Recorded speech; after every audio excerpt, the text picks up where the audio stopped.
फिर आपका subconscious mind नहीं काम करता ना, जो विराट कोहली का करता है, वो ऑटो पायलट मोड पे चले जाते हैं बड़े मैच में भी, इसलिए उनको फर्क नहीं पड़ता। AB de Villiers is always in the presence, that's why knockouts में उनके उस लेवल की परफॉर्मेंसेस नहीं आई, जो साउथ अफ्रीकन्स उनको क्रिटिसाइज भी करते हैं कि यार इस बंदे ने चैंपियंस ट्रॉफी, वर्ल्ड T20s या वर्ल्ड कप्स में क्रंच सिचुएशंस में वैसा परफॉर्म नहीं किया, because you always switched on, you're not in your zone, कहते हैं ना, वो वाले प्लेयर नहीं हो आप ऑब्जर्वेशन रख रहे हो हर बार। वहीं पे विराट कोहली जैसे प्लेयर जो हैं, स्टैट्स निकालोगे ऑब्वियसली वो 70% टाइप्स होगा उनका कि प्रेशर सिचुएशंस में परफॉर्म करने का, बिल्कुल क्रिकेट के स्टैंडर्ड्स के हिसाब से बहुत ऊपर है उनका, इसीलिए वो चेज मास्टर मतलब सबसे बड़ा ही माने जाते हैं। बिल्कुल सही। गेम अवेयरनेस से sometimes surprise element is there, जैसे आमिर का स्पेल था वो, where Aamir was able to bring the ball back, Virat was like यार इस पिच पे ऐसे कैसे हो रहा है, मैं तो प्रिपेयर्ड ही नहीं हूं। इसमें AB de Villiers would have innovated, he would have come with something, मैं inside the line of the ball आ जाता हूं, मार देता हूं, कुछ ना कुछ तो कर देते, ये डिफरेंस है। पर वो हर बार क्लिक करता नहीं है, इसलिए फिर वो बैठ भी जाती हैं चीजें।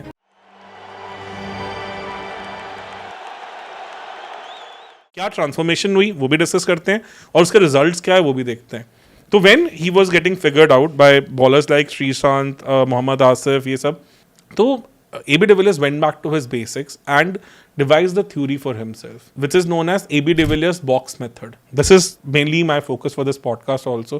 Box method है क्या? नहीं, ये नाम भी है इसका, AB de Villiers box method, box theory बोलते हैं वो, box theory, और ये AB de Villiers की ही बनाई है। तो अच्छा, मतलब इन्होंने अपनी एक थ्योरी बनाई जिसको नाम भी अपना दिया है। तो ये बॉक्स की क्या बात करते हैं, कहते हैं मैं जितना मर्जी लेग स्टंप पे आके शॉट खेलूं या पूरा ऑफ स्टंप पे आके शॉट खेलूं, जो मर्जी खेलूं, ये अपने अराउंड एक बॉक्स, कॉम्पैक्ट सा बॉक्स रखते हैं। मतलब कहते हैं कि मेरे हर शॉट में मेरी बैकलिफ्ट, मेरे पैर, मेरा हर बॉडी पार्ट उस बॉक्स के अंदर ही होना चाहिए। ठीक है, तो मैं बॉल को उस बॉक्स में आने दूंगा, मैं उस बॉक्स के बाहर अपना कुछ भी नहीं लेके जाऊंगा। ओके, तो उससे क्या होगा, he will always try to meet the ball under his eyes. तो इवन व्हेन ही वाज, जो 2011 के बाद क्या हुआ उसके बारे में बाद में बात करेंगे। तो नहीं, बाय दिस लॉजिक फिर कंपैरेटिवली ये बैकफुट पे ज्यादा खेलेंगे फिर। बिल्कुल सही। और उसके बावजूद, आपने बहुत ब्रिलियंट पॉइंट यूज किया, और उसके बाद अब आप सोचो कि बॉक्स में अगर कन्फाइंड हो गए, अगर स्लो पिच है वहां पे तो आपसे रन ही नहीं लगने चाहिए फिर, क्योंकि आपको तो पेस जनरेट करने का मौका नहीं मिलेगा। That is where his ball sports knowledge of other sports came into existence, जो वो बॉल को मैनूवर करने लग गए थे। अब टेनिस में क्या करते हो, टेनिस में भी तो आपका बेसिकली वो जो पंच होता है उसकी गेम है ना, पावर। उसमें तो एक तरह से देखा जाएगा, टेनिस को मैं क्रिकेट टर्म्स में ले जाऊं तो आप एक तरह से बैकफुट पंच ही मार रहे हो। बिल्कुल सही। तो इन्होंने क्या किया, ये भी मेक श्योर किया कि I have to be in that box but I have to have very quick hands, ताकि मेरे शॉट में पावर भी तो आए। तो this is not an easy thing to master. आप कहोगे कि हाँ फिर बाकी कोचेस क्यों नहीं सिखाते, क्यों नहीं करते, you have to be very nimble with your hands also. And ये चीज हमने अभी रिसेंटली देखी हुई, ये दो धारी तलवार रही प्रियांश आर्या ऐसे प्लेयर, वो भी सेम यही कर रहे थे, एक ही बॉक्स में खड़े खड़े वो हैंड मूवमेंट कर रहे थे। एबी डिविलियर्स ने तो उसे एक और लेवल ऊपर लेके गए, वो मैं डिस्कस करूंगा जब उनका आईपीएल वाला एरा पे हम आएंगे। But this is what he did, कि he kind of had an imaginary box और वो उसी में ही खेलते थे। पर ये इन्होंने खुद बनाया है या इनको किसी कोच ने, मतलब this is total his evolution, this is what he has picked. देखो एबी डिविलियर्स से सच्ची बात क्या है ना, कि he is a very astute learner. उस एस्टूट लर्नर का मैंने एक सिंपल एग्जांपल देता हूँ किस तरह से। 2008 की बात करता हूँ। 2008 में अगर आपको याद हो तो साउथ अफ्रीका इंडिया खेलने आई थी। इंडिया उस टाइम पे Sehwag had made a comeback because Perth test match में डिड वेल, एडलेड में स्कोर्ड 150। उसके बाद इंडिया जब घर पे वीबी सीरीज जीतने के बाद आई थी साउथ अफ्रीका, तो मतलब इंडिया जीती थी VB series, South Africa came to India. तो चेन्नई के टेस्ट मैच में Sehwag scored 319 in good 309 balls, मतलब बेटर देन रनर बॉल, 100 मारा था उन्होंने। डेल स्टेन सबके धागे खोल दिए थे। AB de Villiers watched him play spinners in that innings and अगर आपको पता हो कि सहवाग वाज ऑल हैंड्स, वो बहुत ज्यादा मतलब फीट मूवमेंट वगैरह वाले बॉल बैटर नहीं थे, he was all hands, beautiful hands, quick hands, beautiful hands. AB de Villiers observed that innings, went back, absorbed that innings. अगला टेस्ट मैच था अहमदाबाद में against Indian spinners on a pitch where India was all out for 76 in first innings. No doubt pace ने out किया था, पर pitch उतनी simple नहीं थी। अगर एक टीम अपने घर पे 76 पे ऑल आउट हो रही है तो वो इजी विकेट तो नहीं होगी। और पिच में वो आप समझो, क्योंकि इतनी जल्दी दूसरी टीम को मौका मिल गया होगा, तो अभी पिच में नमी वगैरह सब थी, वहां पे ही स्कोर 217 ओहो इंडिया में। तो that was the pivotal moment of his career.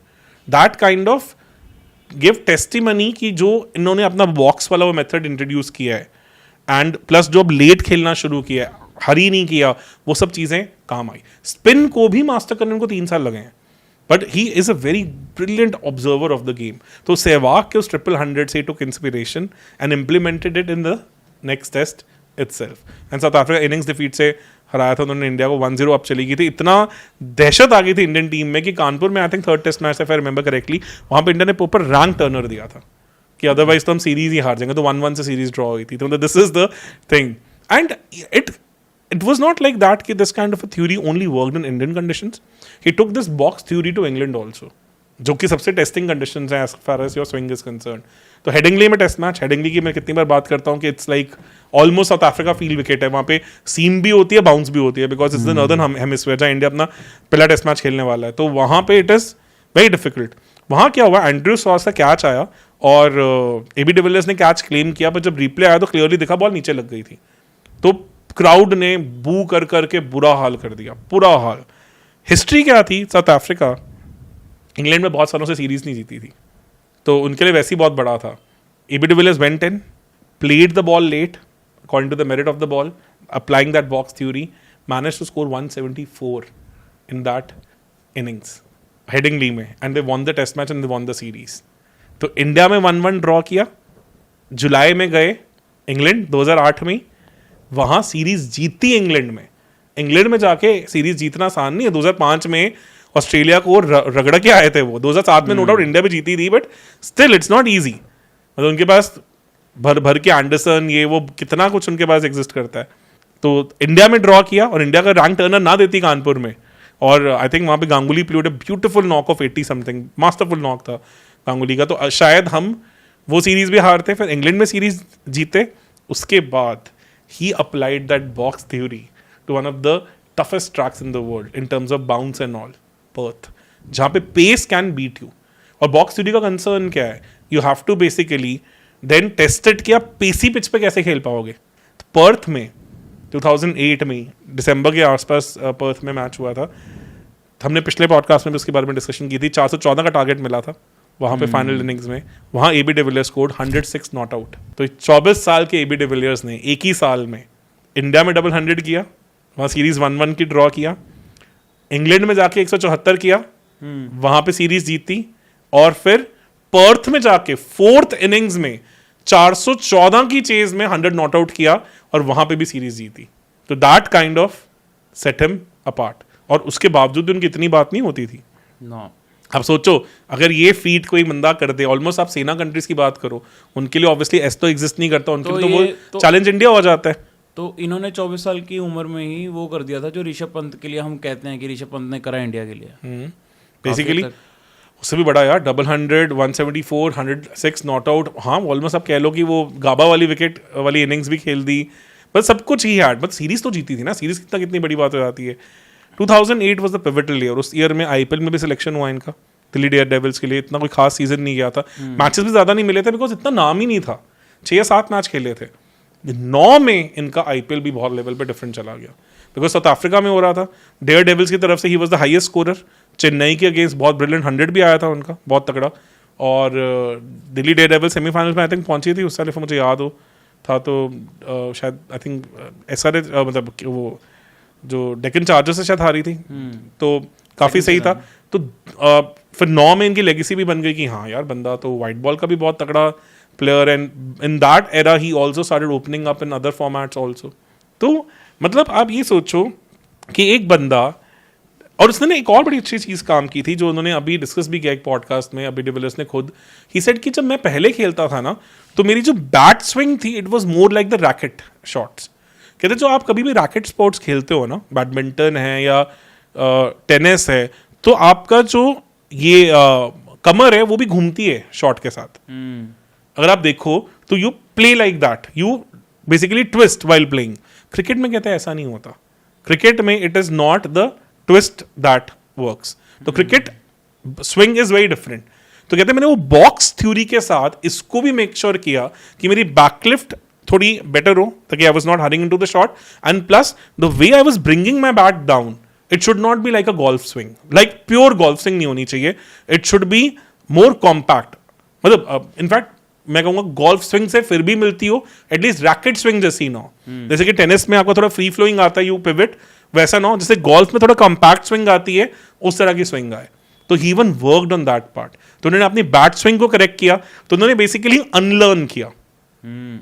और एक और चीज क्या करनी शुरू की, व्हाई इट इज इंपॉर्टेंट, सबसे इंपॉर्टेंट चीज जो माना जाता है एबी डिविलियर्स के लिए, कि he had the most still head in cricket.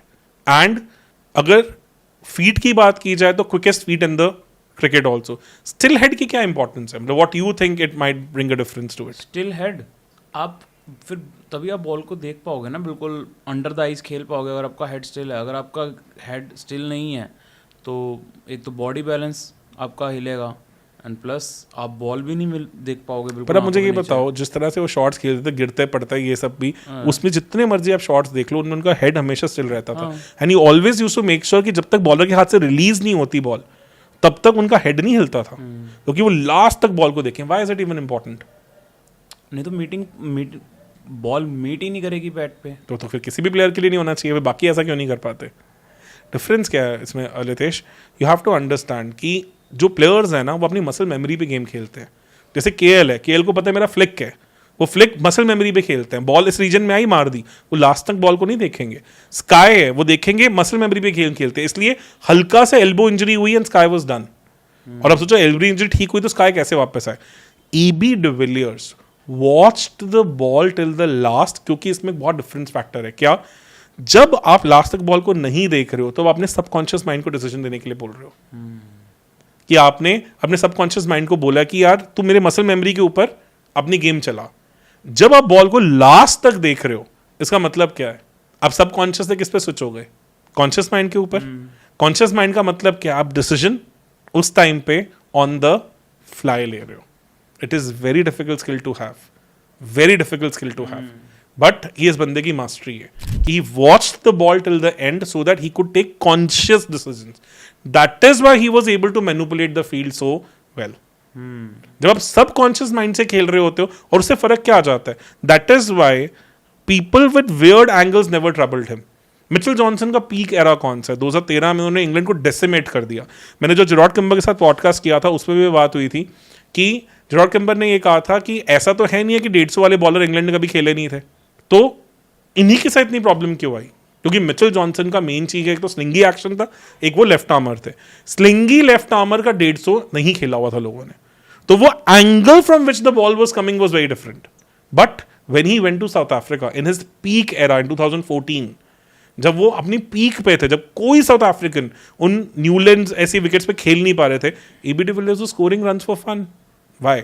ऐसा क्या डिफरेंस था जो एबी डिविलियर्स लेके आ पा रहे थे? बॉक्स थ्योरी से भी ज्यादा, because he always watched the ball till the last, because of his stable head, so he was always making the conscious decisions, not the subconscious decisions. लोग अपनी मसल मेमोरी पे खेलते हैं कि हमने नेट में जिस तरह का बॉलर खेला है मैं उसके हिसाब से खेलूंगा। यहां ये क्या करने की कोशिश कर रहे थे? ये कोशिश कर रहे थे कि मैं किस तरह से कॉन्शियसली बॉल को उस टाइम पे जज करके अपनी मसल मेमोरी को करूं। ये बहुत मुश्किल चीज होती है। आपने कभी क्रिकेट में ये चीज देखी है कि जब बैट्समैन अंदर जाता है तो कहते हैं यार अभी इनको संभल के खेलना चाहिए, इनको भी पिच का पेस का आइडिया नहीं है, या अब इनको पिच की पेस समझ आ गई। इसका मतलब क्या है? आपको पता है कि हर डिफरेंट पिच पे डिफरेंट चीजें रिक्वायर्ड होती हैं, तो आपको उस सर्कमस्टांसेस में जाना है और उस सर्कमस्टांसेस में जाके अपनी मसल मेमोरी को रीट्रेन करना है कि यार मेरे ये 10 डिफरेंट तरीके के मेरी मसल मेमोरीज थी, मुझे इसमें से ये वाली पिक करनी है जो इस तरह की पिच के ऊपर मेरे को बेस्ट सूट करेगा। तो this is what he did. वो हमेशा बेसिकली क्या कर रहे थे? वो जाके अपनी मसल मेमोरी को दोबारा रीट्रेन कर रहे हैं, बिकॉज वो हर बार कॉन्शियस डिसीजन ले रहे हैं, ना कि subconscious. It's a very difficult art to own. इसका मतलब कि आप एज अ प्लेयर इतने गिफ्टेड हो कि आप वहां पे हर बार कॉन्शियस डिसीजन ले पाते हो। बड़े से बड़े प्लेयर सबकॉन्शियस माइंड पे खेलते हैं, and that is why he could access the field, he could play any type of bowler, any type of pitch, any type of situation. जो विराट कोहली हैं वो भी सेम ऐसे ही काम करते हैं। मैंने ये बहुत अच्छा कंपैरिजन भी है। मैं विराट कोहली को more like Sachin of our old era बोलता हूँ, और AB de Villiers is more like your Messi कह लो, या मोर लाइक ब्रायन लारा कह लो, who is like extremely gifted and could innovate on the fly any day. अगर मैं मॉडर्न डे बोलूँ तो रोहित शर्मा। नहीं यार, रोहित शर्मा भी ना बहुत मेथोडोलॉजिकल प्लेयर है, वो डिफरेंट है, गिफ्टेड है, no doubt about it, but innovation अलग चीज होती है. जैसे Brian Lara would bring up something new, वो एक ही बॉल पे 4 डिफरेंट डायरेक्शन में शॉट मार देंगे. मॉडर्न अगर मैं आज के टाइम के प्लेयर्स बोलूं, क्योंकि उससे क्या ना, क्योंकि काफी लोगों ने एबी डिविलियर्स का प्राइम एरा भी नहीं देखा हुआ, जो हमारे बहुत सारे व्यूअर्स हैं. तो बटलर टू एन एक्सटेंट, कुछ शॉट्स में बटलर. और अगर इंडियन कॉन्टेक्स्ट में बोले, क्या हम ऋषभ पंत बोल सकते हैं? नॉट एग्जैक्टली, मतलब वो भी है उनके पास इनोवेशन, बट एबी डिविलियर्स को अगर कोई मॉडर्न एरा में अब कोई प्लेयर है जो मैच करता है, वो फिर बटलर होगा. मतलब Buttler also has that kind of an access कि वो भी उस तरह की इनोवेशन, उस तरह की चीजें लेके आ पाता है. Still not of that level, but उसमें अब इससे प्रॉब्लम क्या हो जाती है, when you taking conscious decisions, तो अगर you add pressures of big matches in that, तो वहां पे फिर आपका सबकॉन्शियस माइंड नहीं काम करता है ना, जो विराट कोहली का करता है. वो ऑटो पायलट मोड पे चले जाते हैं बड़े मैच में भी, इसलिए उनको फर्क नहीं पड़ता. AB de Villiers is always in the presence. That's why knockouts में उनके उस लेवल की परफॉर्मेंसेस नहीं आई, जो साउथ अफ्रीकन्स उनको क्रिटिसाइज भी करते हैं कि यार इस बंदे ने चैंपियंस ट्रॉफी, वर्ल्ड T20s या वर्ल्ड कप्स में क्रंच सिचुएशंस में वैसा परफॉर्म नहीं किया. Because you always switched on, you are not in your zone, कहते हैं ना, वो वाले प्लेयर नहीं हो आप. आप ऑब्जर्वेशन रख रहे हो हर बार. बट कभी कभी ये भी रहता है कि फिर हम वहीं पे विराट कोहली जैसे प्लेयर जो हैं, अगर उनकी अब स्टैट्स निकालोगे, ऑब्वियसली वो 70% टाइप्स होगा उनका कि प्रेशर सिचुएशंस में परफॉर्म करने का, जो इंडस्ट्री स्टैंडर्ड कह रहा हूँ, मतलब क्रिकेट के स्टैंडर्ड्स के हिसाब से बहुत ऊपर है उनका, इसीलिए वो चेज मास्टर मतलब सबसे बड़े ही माने जाते हैं. बिल्कुल सही. पर वो जो 30% जो फेलियर होता है, वो इसीलिए होता है क्योंकि वो एक ही मोल्ड में चल रहे होते हैं. समटाइम्स गेम अवेयरनेस भी जरूरी होती है. गेम अवेयरनेस से ज्यादा sometimes surprise element is there. जैसे आमिर का स्पेल था वो, where Amir was able to bring the ball back, and Virat was like, यार इस पिच पे ऐसे कैसे हो रहा है, मैं तो prepared ही नहीं हूँ. 2017 Champions Trophy. इसमें AB de Villiers would have innovated. He would have come with something, मैं inside the line of the ball आ जाता हूँ, मार देता हूँ, कुछ ना कुछ तो कर देते. ये डिफरेंस है. पर वो हर बार क्लिक करता नहीं है, इसलिए फिर वो बैठ भी जाती हैं चीजें. एक methodology always works more regularly for you. आपके सेंस ऑफ जीनियस कम आएंगे, बट आपका सक्सेस रेशियो बेटर होएगा. When you bring in genius, तो आप कई बार ऐसा करके दिखा दोगे जो नहीं करके कोई कर पाएगा. इंडिया में 200, इंग्लैंड में जाके 175, 400 की चेज. और वो 400 की चीज आप ये सोचो, ऐसा नहीं कि उन्होंने एक बार किया है, उन्होंने 458 जोहानिसबर्ग में इंडिया गेम्स भी चेज कर दिया था ऑलमोस्ट, तो वो और फैफ घुस गए थे, 200 प्लस की पार्टनरशिप मार गए थे वो. मतलब 5th डे यार, इतना ईजी नहीं होता वहां पे साउथ अफ्रीकन विकेट्स पे. बट दैट सीज कि उस बंदे के पास इनोवेशन किस लेवल का है. तो इसलिए मैं नहीं उतना मानता कि chokers and all, but he is proven it. और along with that he had brilliant defensive techniques also, again because of that box theory, able to play the ball late.